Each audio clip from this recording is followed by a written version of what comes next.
Christian, rapidement, une valeur.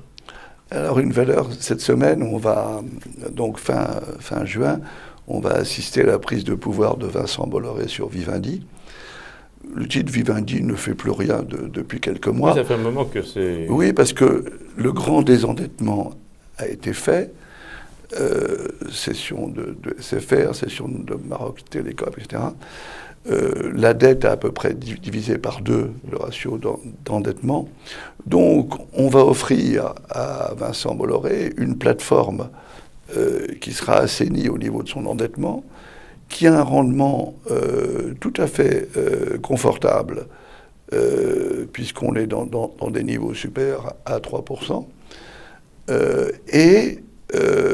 avec un nouveau patron à la barre qui a montré qu'il avait, pour le moins, beaucoup d'imagination et une capacité à créer de la valeur.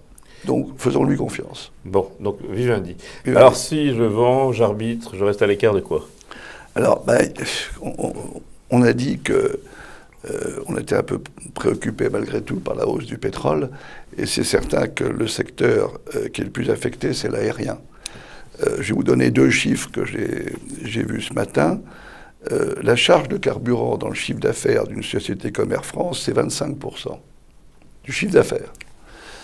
Et un autre chiffre qui est intéressant, c'est qu'une hausse de 5 $ du baril, donc inférieure à celle qu'on a connue depuis le début de cette année, entraîne pour l'année prochaine une baisse de 24% à peu près du résultat opérationnel de la société. Oui, donc, le pétrole est la clé.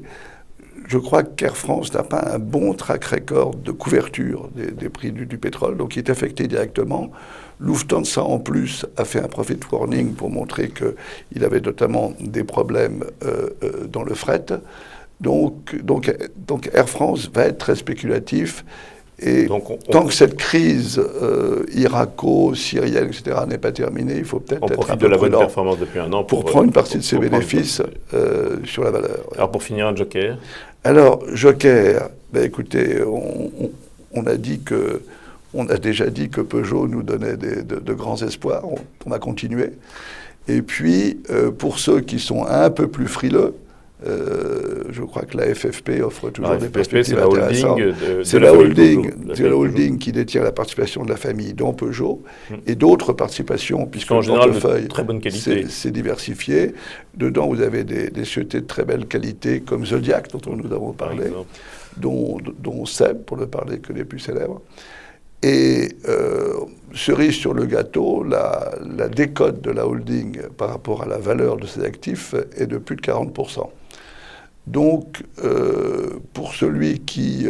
alors, je crois qu'aujourd'hui, Peugeot, dans la valeur d'actifs de FFP, doit être remonté à de l'ordre de 20% à peu près. Oui, mais ça peut aller assez vite alors.